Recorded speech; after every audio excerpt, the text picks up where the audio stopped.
Hello, I have a presentation for you.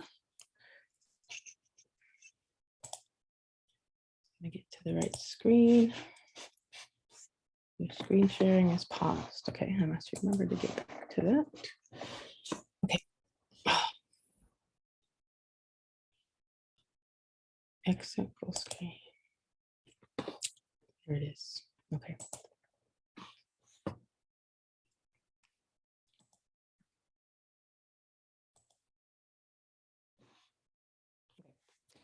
I am screen sharing and I am recording. Yay. Okay. This is a presentation for the Kentucky Refugee Immigrant Inclusion Summit of 2022 on what am I paying for, interpreting and translating. Some information about myself. First 3 or 4 just talk about my experience before coming to Lexington 25 years ago, my experience with Spanish. In 2001, I started working at St. Joe, coordinating their language and cultural services. I am a founding member and former chair of the Kentucky Interpreter and Translator Association, a former Migrant Network Coalition board member and co-chair. In 2010, I became a nationally certified medical interpreter. In 2017, I founded Access Language Solutions, which is a nonprofit interpreting and translating agency. Additionally, a little more about me is I'm deeply committed to language access as a social justice issue.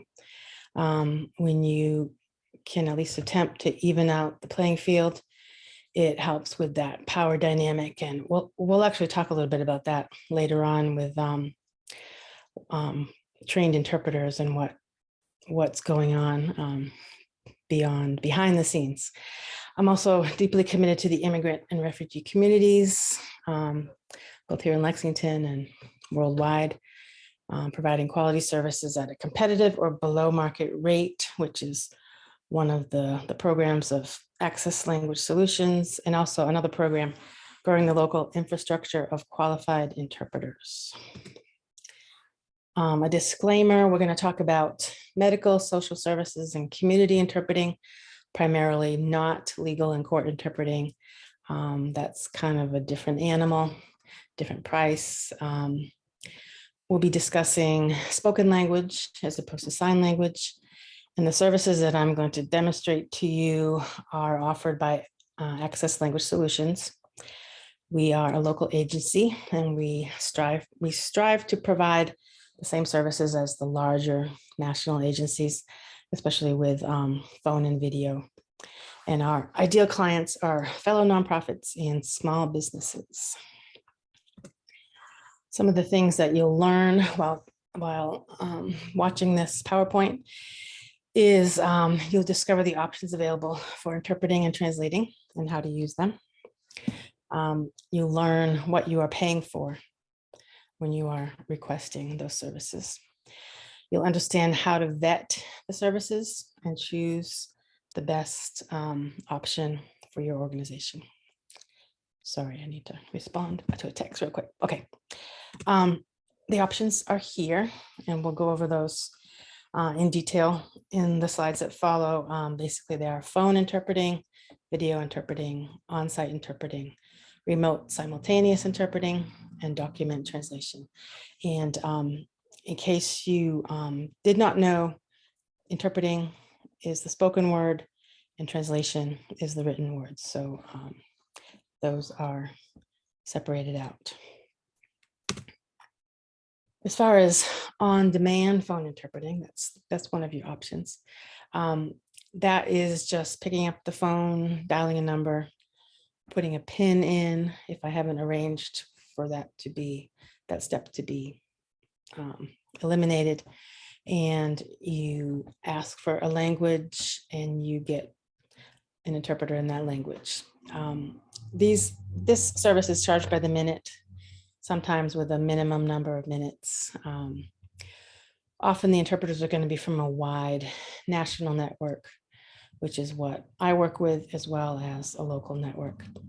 They're trained, experienced, and with specialties. So if you need a legal interpreter, you can request one.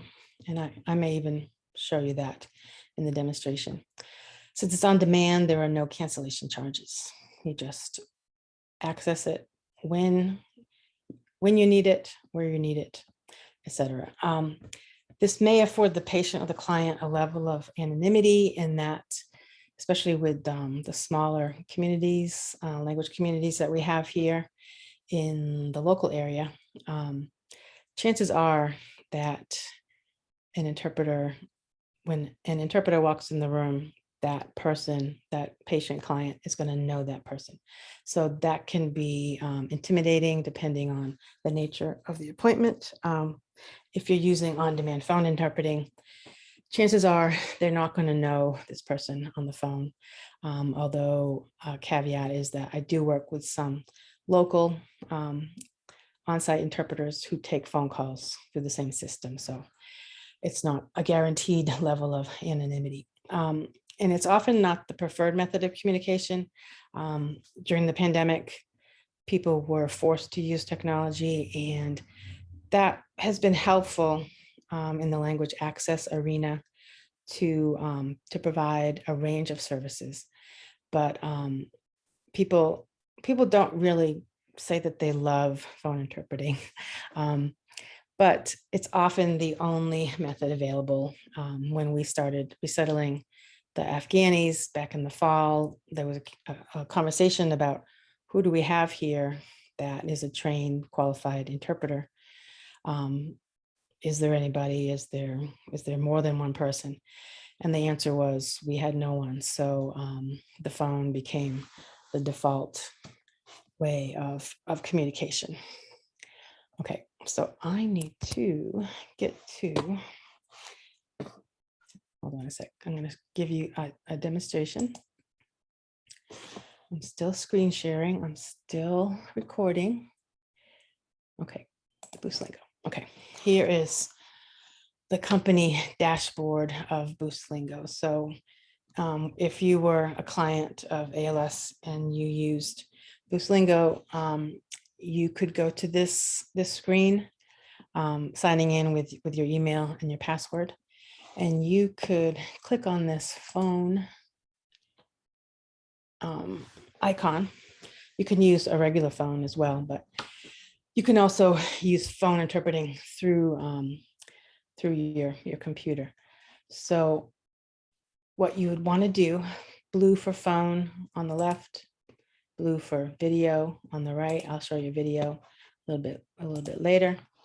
You'd want to choose a language. Oops, Irish. I don't know if we want to choose Irish. Let's choose, I've been choosing Mandarin.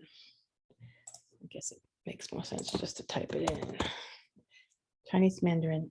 And like I said, you can choose a legal interpreter.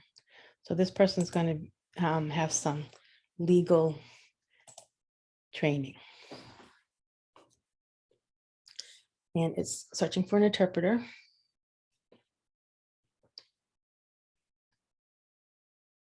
If I had chosen Spanish, it would have come up right away. But the other languages will take a little bit longer. And here's somebody.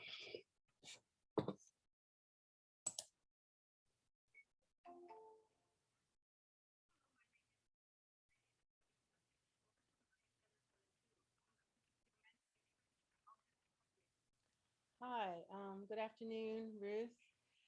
I am actually doing a demonstration for a PowerPoint that I'm recording for a conference on Thursday.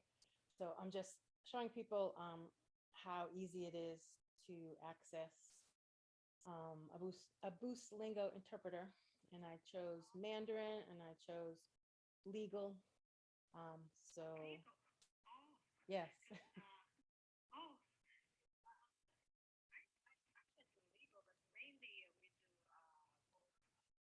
Yeah, yeah. Hmm.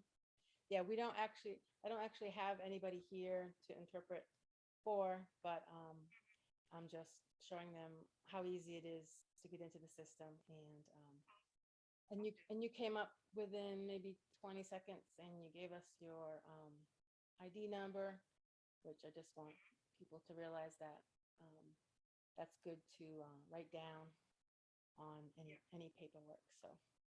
So that's all I have. But thank you very much, Ruth. No problem. That's my pleasure. Oh, Have a nice day. you too. Bye.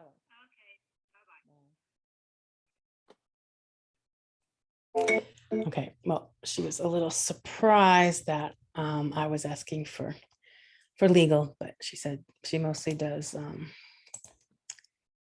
medical, which I'm sure she does. Okay, so as you can see, you can rate the call. She did a very good job introducing herself. And a really cool thing that I've noticed in doing these presentations is that should you get disconnected from her, you can redial her. So that's something that you wouldn't have if you were using the actual phone. So it's just a little extra service there. We will come back to this shortly. Play from current slide. Okay, so that was your demonstration on phone interpreting using the computer. So you can also choose pre-scheduled phone interpreting, and these are for rarer languages that may not be available on demand. As you could see, Mandarin was available on demand. It's charged by the minute, usually with a minimum, which is usually 60 minutes. With this, there's a 24-hour cancellation fee because they've already lined up the interpreter. They already are going to pay the interpreter for his or her time. So they will charge me when I set this up a 60-minute minimum, which I will need to pass on to the client. So we're using this mostly for indigenous languages from Mexico and Guatemala. You may assume that people from these areas of the world speak Spanish, and most do, but there are some that are very isolated linguistically, that they come here and they're not able to communicate with some of their fellow Mexicans and Guatemalans because they speak languages like I've listed here, like Acateco, Mixteco, Chatino, Ixil, Cantrabal, Quiche, Mam. We do have access to these interpreters. It needs to be pre-scheduled though.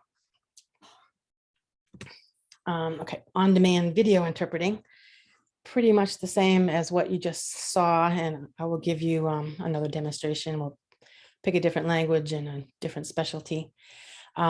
This is available in 40 languages throughout the system, the Buslingo system that I use. It's charged by the minute, and often there will be a minimum number of minutes, the same as with on-demand phone interpreting. It can be a little more expensive than phone interpreting, not a whole lot. With the clients that I have, sometimes I charge them the same. Sometimes it's maybe 10 or 15 cents more per minute. There's easy access via a computer or a tablet, which you already saw, but again, I will demonstrate that again so you can see the video quality. There's availability that's 24/7 for some of the more common languages, or they call it business hours, which is 8 a.m. to 8 p.m. Eastern Standard Time.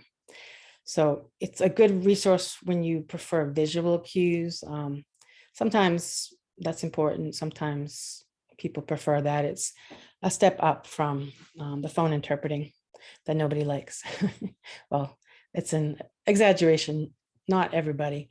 I think people have gotten used to it and see it as the service that it is, and it's very useful.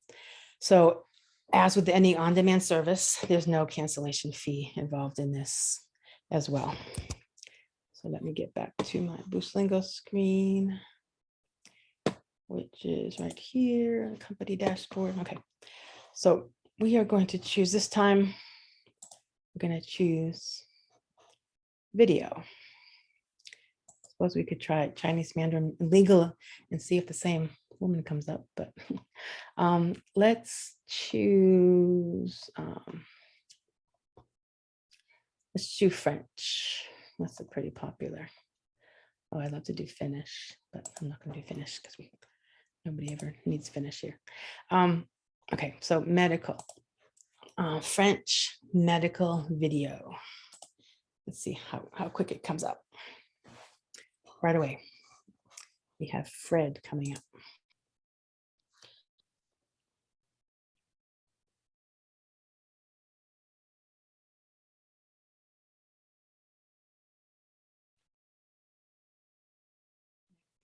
Hello.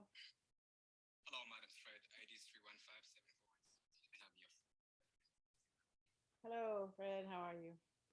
I'm good, madam. I am doing a demonstration for a presentation that I'm recording. I think I may have gotten you before when I was. I've made this recorded video several times, and so this is my last try at it. So Yes. I'm just showing people how quick it is to get into the system, and I chose French medical interpreter, and just you introduced yourself and you gave us your interpreter ID number. So so that's really all I need. I just wanted to get into the system and show them how it works. So I appreciate your time. Have a great day. Bye-bye. Thank you so much. It has been a pleasure to work with you today. Okay. It happens. You're welcome. Bye-bye. Thank you. Okay, so you see how simple that is. And yes, I recognize Fred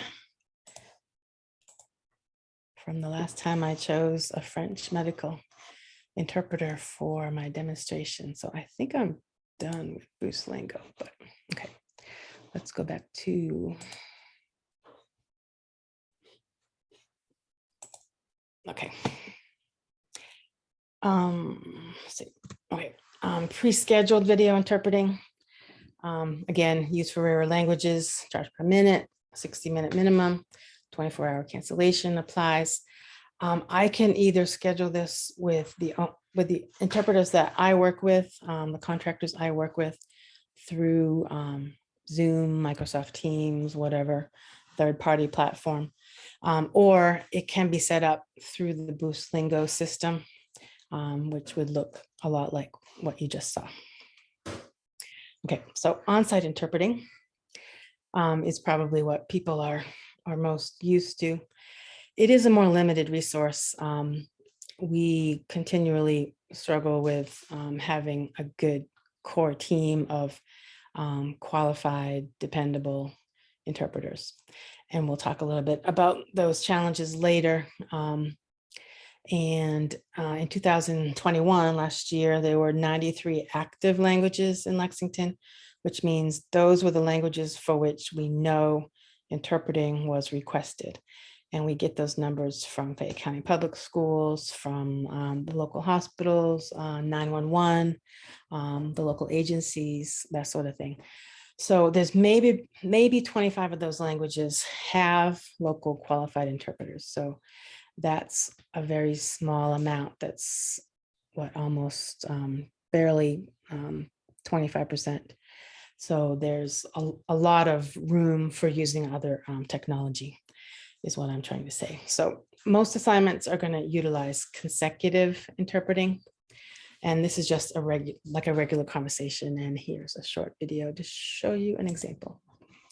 Can you tell the ladies and gentlemen what happened, please? ¿Puede decirle a las señoras y señores qué fue lo que sucedió, por favor? Estábamos sentados afuera echándonos unos tragos, fumando, usted sabe, haciendo cosas que no deberíamos estar haciendo en realidad. Estábamos sentados allá atrás comiendo plátanos y otras bobadas. We were sitting there, we were drinking, we were smoking, we were doing things that we weren't supposed to be doing. We were sitting back there having plantains and other stuff. Would you please be specific? Would you tell the ladies and gentlemen what you were smoking? Entre en detalle, por favor. Dígale a las señoras y señores qué es lo que estaba fumando. Estábamos fumando marihuana. Yo estaba fumando con unos amigos y acababa de salir del trabajo porque salí un poquito más temprano ya que yo soy capataz. We were smoking marijuana. I was smoking with some friends. I had gotten out of work a little early because I'm the foreman.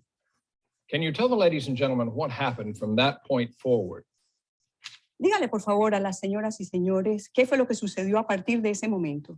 Bueno, estábamos sentados ahí reunidos, conversando, usted sabe, simplemente pasándolo como la gente común y corriente hace todos los días. When we were there, we were sitting, gathered together, chatting the way people do normally. Bueno, y yo estaba fumando marihuana, tomando mezcal en esos momentos. Well, and I was smoking marijuana and drinking mezcal at that point in time. Y alguien gritó, dijo, mierda, es la chota, y no sé de dónde salió la policía, pero de repente estaban ahí corriendo hacia nosotros. And Sí. someone screamed, shit, it's the cops. And I don't know where the police came from, but suddenly they ran toward us. Y dejé caer el vaso de guaro y el pitillo que yo tenía en la mano, la marihuana que yo tenía en la mano, y la tiré y corrí. And I let the booze drop and the joint drop. I dropped the marijuana I had in my hand and ran. Okay, so that was an example of consecutive interpreting, nobody speaking over one another or behind. It's just like a regular conversation. You can see that the interpreter's taking notes so that she captures everything. And you may see interpreters do that. This next one is simultaneous. There are no pauses. People continue to speak. In general, it costs more if you request upfront a simultaneous interpreter. You will be charged more. And I say in general because trained interpreters are also trained to move into simultaneous when it's necessary. You have the right to remain silent. Anything that you say can and will be used against you in a court of law. Do you understand that? Sí. Yes. You also have the right to counsel. If you're unable to afford counsel, this court will appoint counsel to represent you. Are you able to afford an attorney? No. No. Do you wish me to appoint counsel to represent you? Sí. Yes. And toward that end, have you filled out this financial affidavit? Sí. Yes. Can I be satisfied that the information here is true and correct? Sí. Yes. Raise your right hand. Levante la mano derecha. Do you solemnly swear that the information on this financial affidavit is true, correct, and complete? So help you God. Sí, lo juro. Yes, I do. Okay, so that was an example of simultaneous without using any equipment. Nowadays, we have a lot of equipment so that the people don't necessarily hear the other speaker. So that was a little bit of a primitive example, but you will actually see when I talk about remote simultaneous, you will see a whole different level of simultaneous with technology. So this is charged per hour with a 2-hour minimum and billed in 15-minute increments after that 2-hour mark. Can you tell the ladies and gentlemen what happened, please? ¿Puede decirle a las señoras That's not what I wanted to do. y señores qué fue lo que sucedió, por favor? Estábamos sentados. Stop. Okay. See if I can get onto the next slide here. Okay, so I wanted to mention something about the 2-hour minimum because some people are really surprised when they need someone for 45 minutes or less than an hour or an hour and a half. The interpreter is going to get in his or her car and drive to you and spend that time with you. It's the industry standard to charge and to pay the interpreters the 2-hour minimum. And you're basically paying for the interpreter's time. So you have the interpreter for that 2-hour block, and the interpreter has set aside that time to work with you.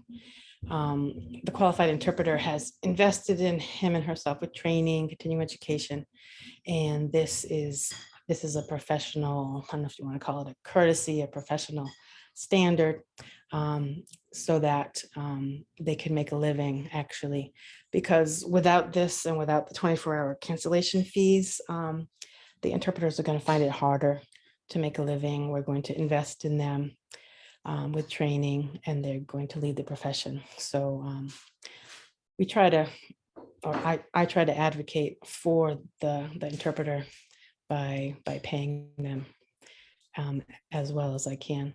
And I find that agencies who don't provide this, they won't be able to maintain that professional team of interpreters. So next time you hear about the 2-hour minimum, that's what we're talking about, and this is why. Okay, remote simultaneous interpreting. This is used for conferences and meetings. This is where you're going to see some really cool technology that just became available to me through Lingo, the scheduling and phone video platform that I use. And so again, it's simultaneous, and it's priced per hour and dependent upon extras like closed captioning, if you want the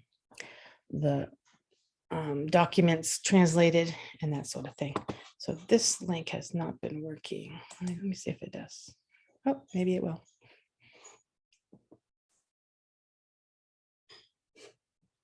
Give it a minute. I know I have it in my email, so wait a minute, let me just go look at my email and get it. Here it is.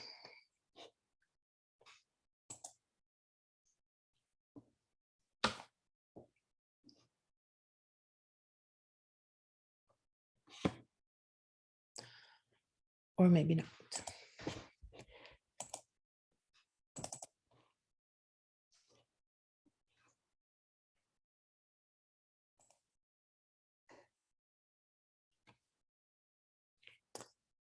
Yes, got a lot of technology. All right, I'm gonna have to look in my email for VoiceBoxer. Hold on a sec.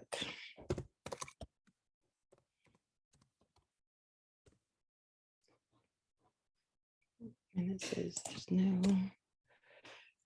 VoiceBoxer presentation. I believe it's here. Okay, we're gonna get to it, right? Oh, I think this is the old one though. There's a newer one.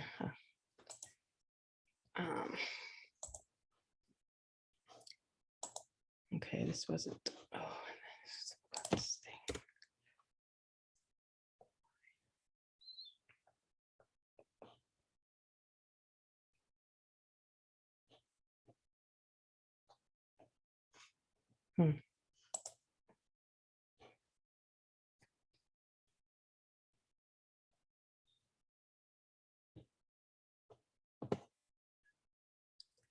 I've already looked at these. Well, I had the latest, maybe this is it. Okay. All right. Welcome to this demo of VoiceBoxer and a preview of V4. You'll see the VoiceBoxer team here assembled to show you the features of version 4. Now, VoiceBoxer and Boost RSI, what we're trying to do is provide high-value meetings in any language, in any configuration, from anywhere in the world.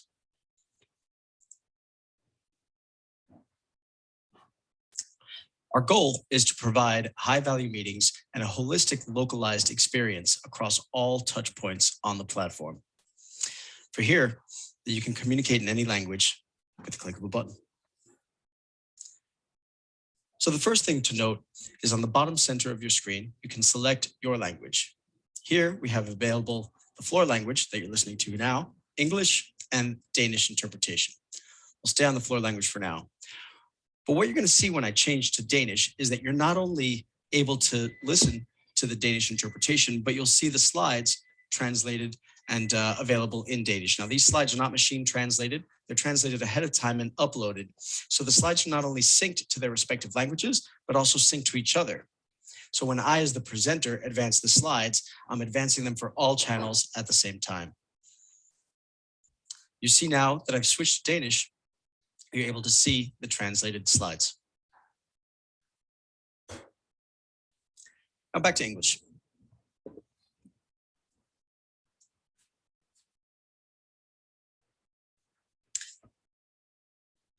What I want to highlight next is the ability to engage your audience. The first way to engage is using the chat.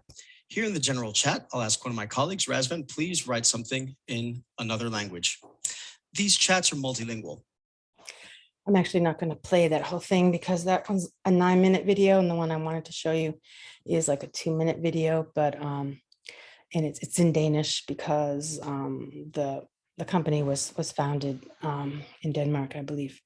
So it's very, very, very like the latest technology, and it's really cool. You can switch between languages, which you both hear and see in the presentation. So I hope that was interesting for you to see.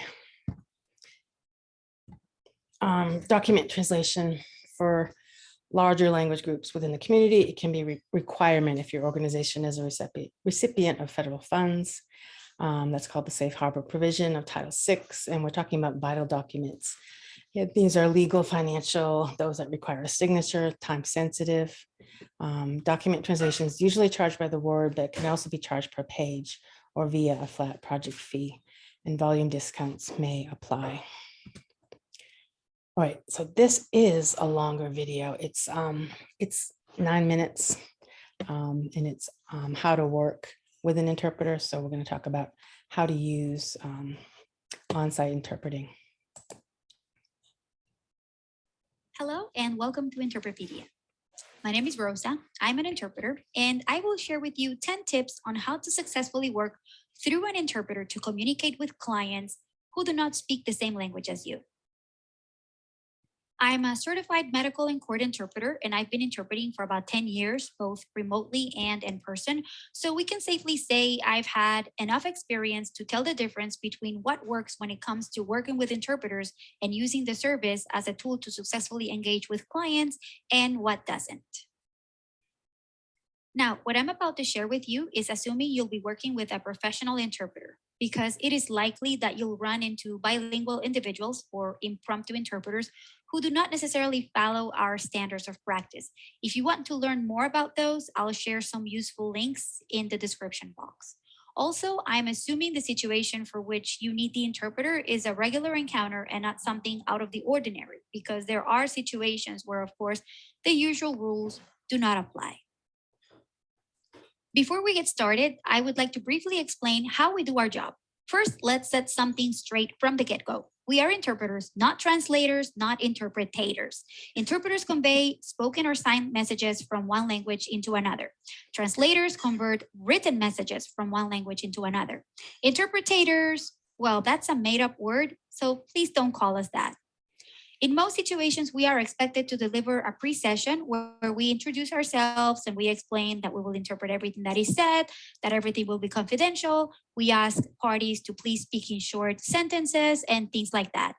We interpret in the first person. So if your client says, for example, I need water, we will interpret that as I need water. We will not say he or she says he, she needs water. That is a big no-no. When we interject, we usually say something like, the interpreter needs a repetition, or this is the interpreter speaking. Could you please spell that, or something to that effect?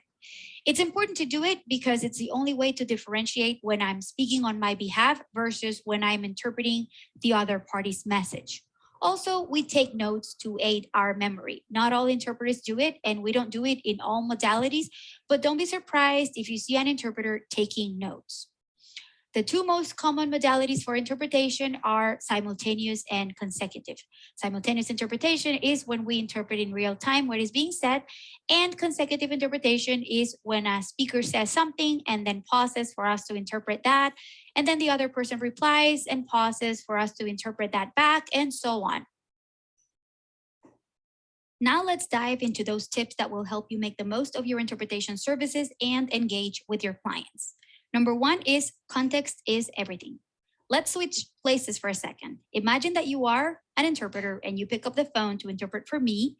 After our greetings, I simply say, well, as I was saying, that's light, without giving you any context, and you're supposed to tell another person what I meant. You would probably need to ask for clarification because you won't know if what I meant was something isn't heavy or isn't dark or is low carb, or if I'm referring to something that illuminates. Now imagine that I tell you at the beginning of the call that I am a nutritionist and that I am talking to my patient about healthier food choices for her diabetes.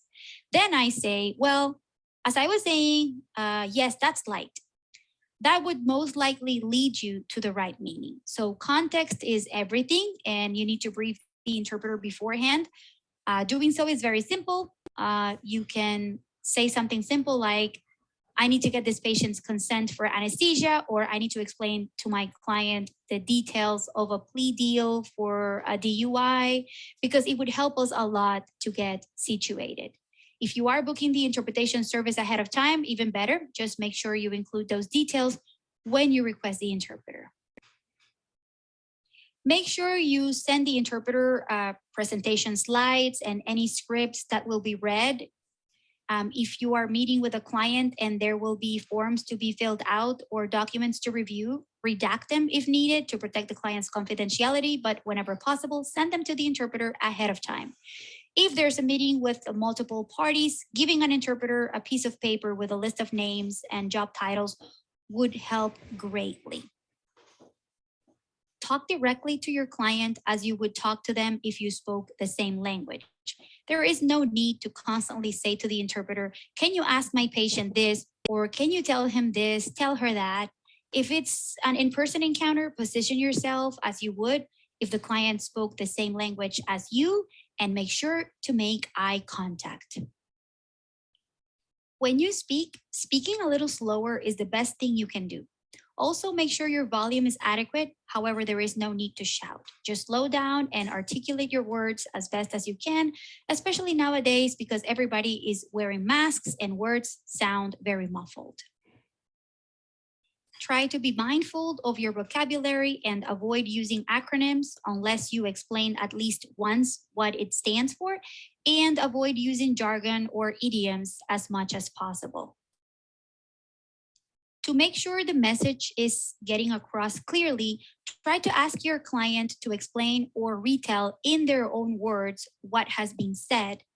Do so frequently during the encounter and not just at the very end, so that you can correct any misunderstandings noted.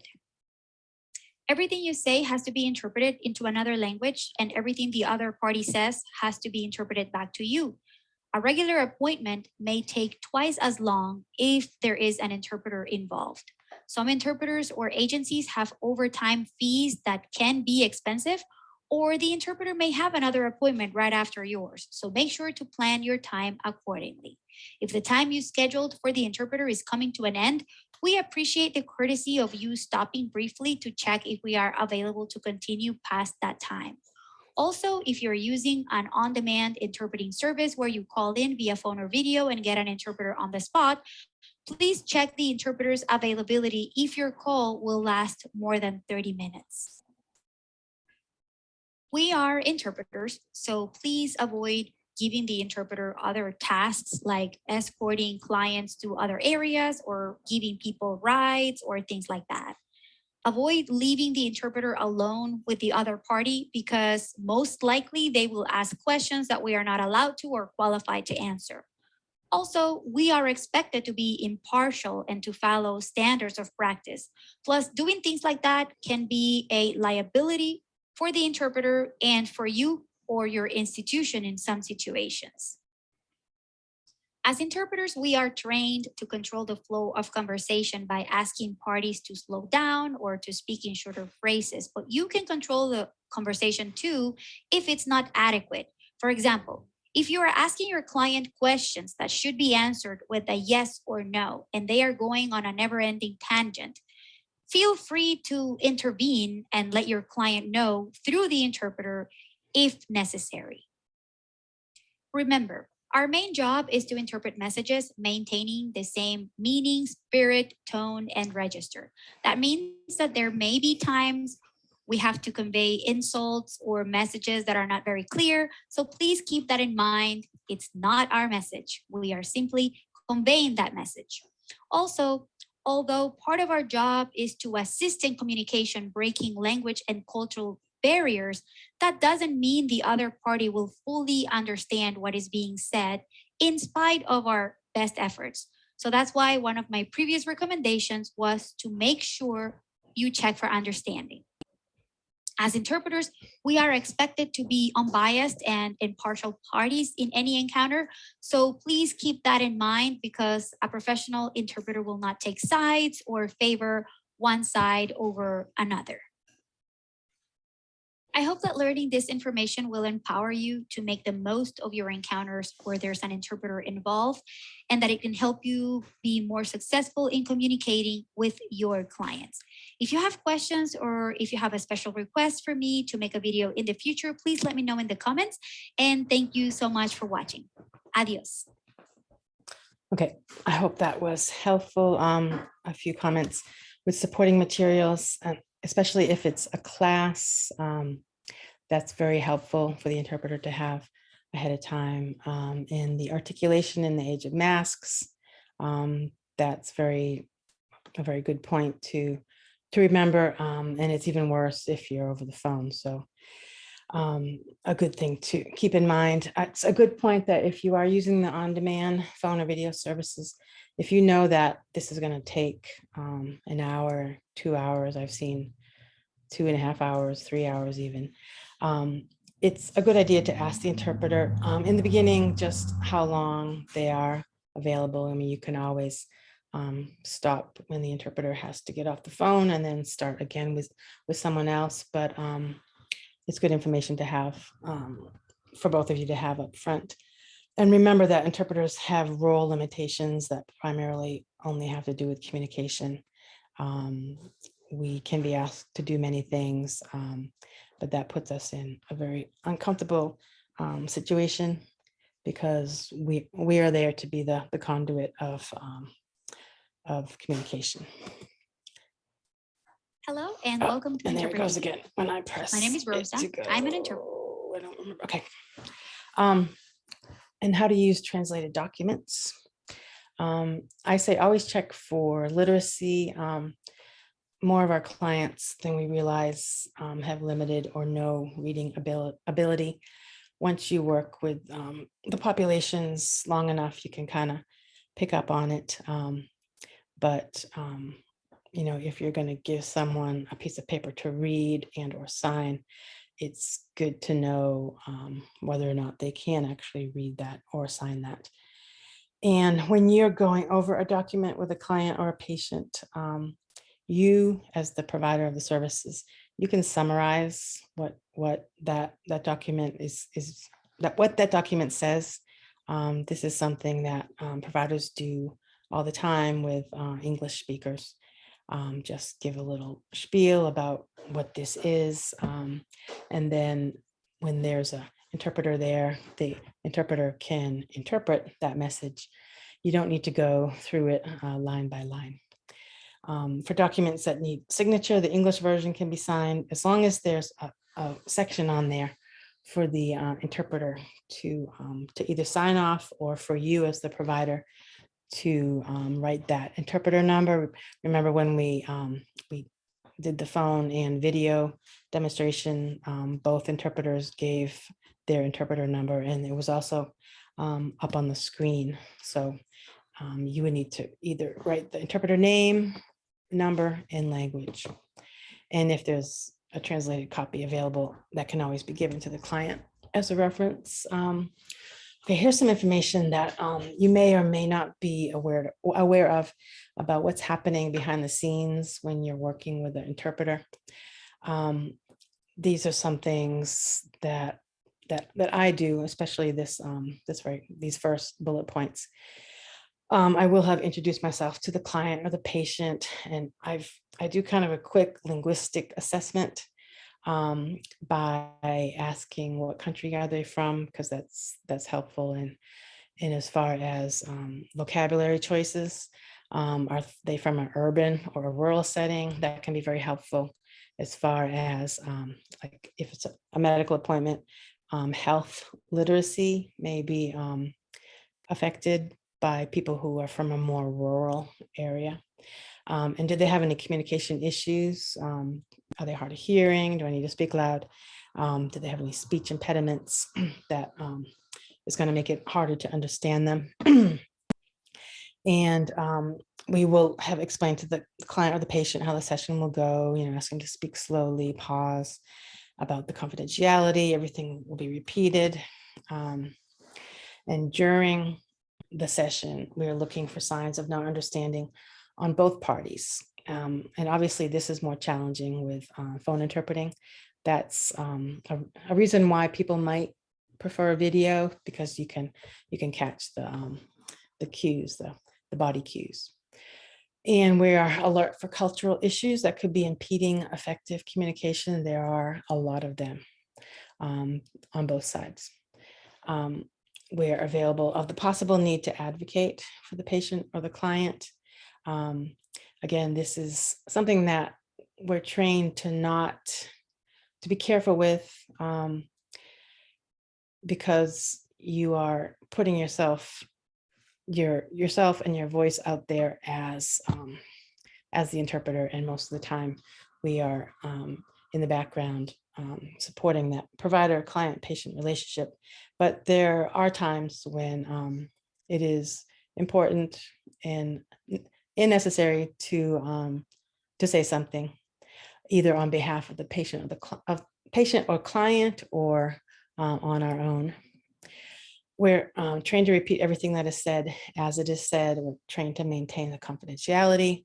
We're trained to support, again, that provider-client-patient relationship. And a lot of it has to do with positioning.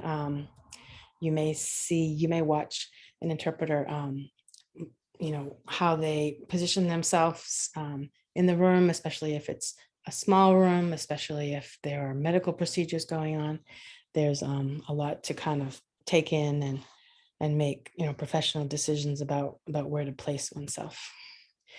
Okay, when you're choosing language access services, probably the most important thing is to be sure the interpreters are qualified. And what I mean by that is that the current requirements for spoken language are a minimum of 40 hours of a nationally recognized interpreter program, which includes proven language proficiencies, and those can be proven through diplomas and or language testing based on specific standards. I won't go into what those are, but it's ACTFL or ILR. And watch out for the overuse of the word certified.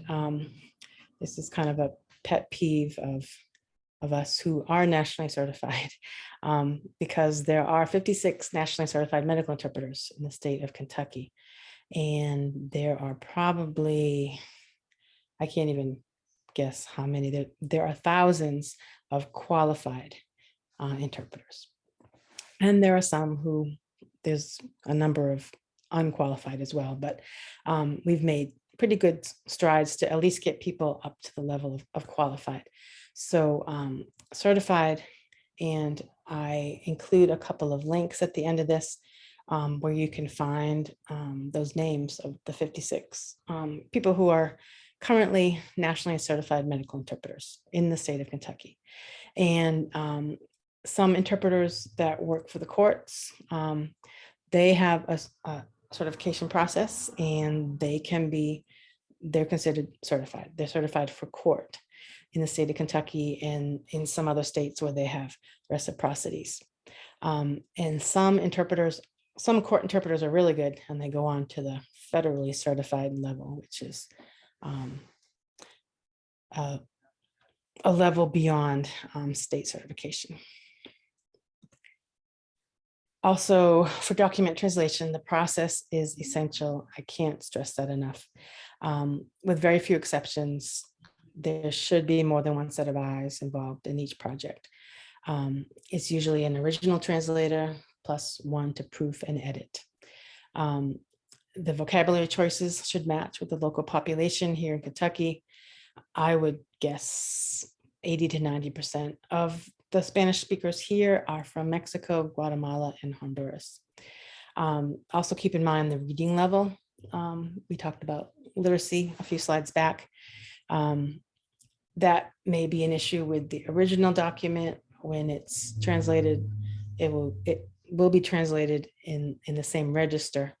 So you might want to lower the reading level of your documents, and or an interpreter can be used to assist in understanding any paperwork, any legal, any written documents.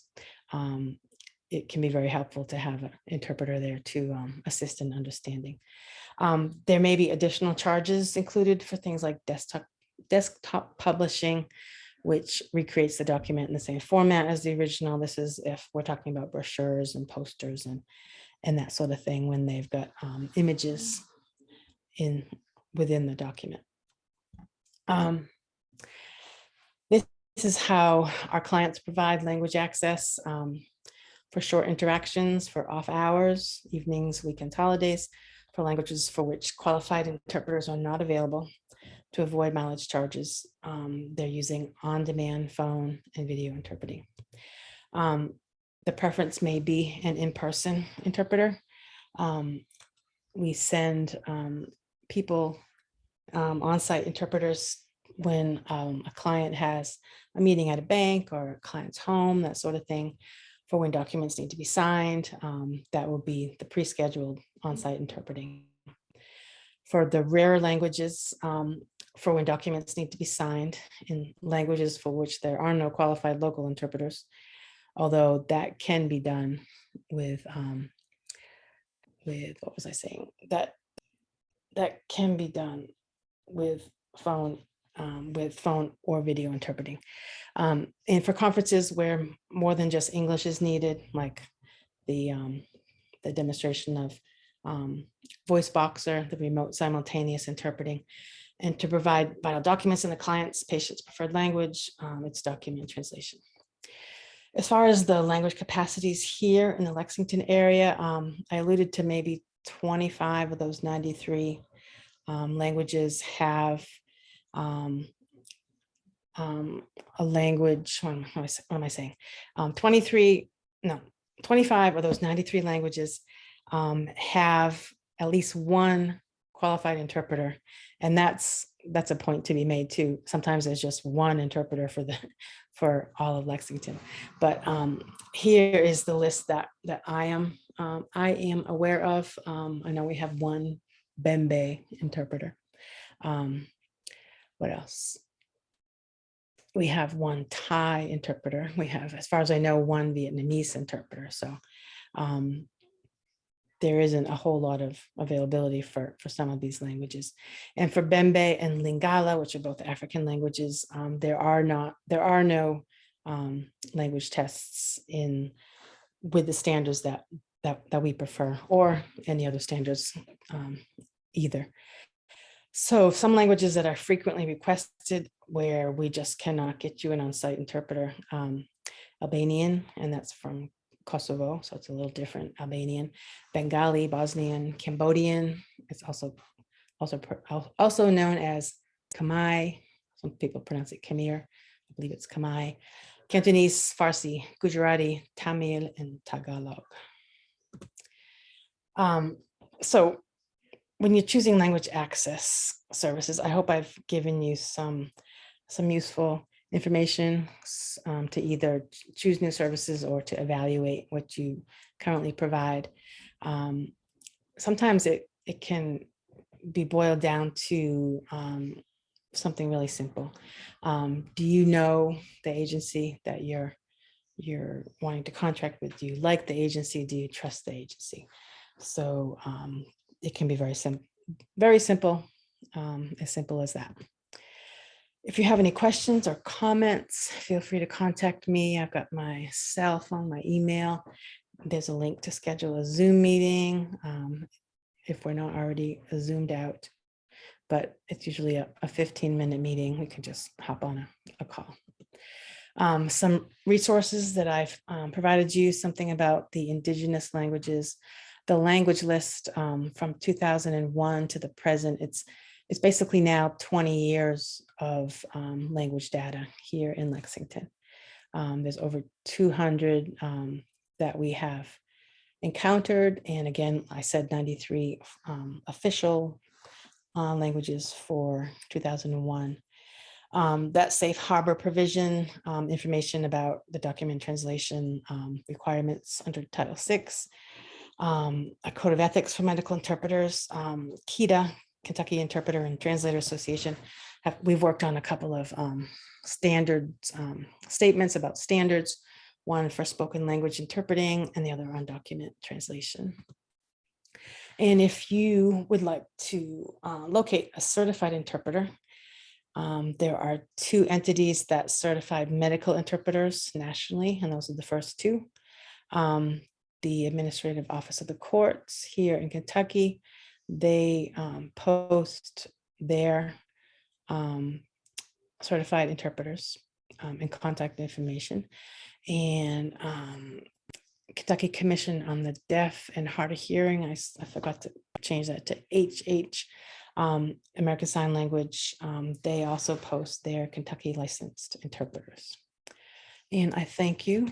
I apologize for the technology issues, but I believe I'm still recording. Yay. Okay, I believe we are done. Okay, well, have a great day, have a great conference. And please just contact me if you have any questions. Have a great summer. Bye.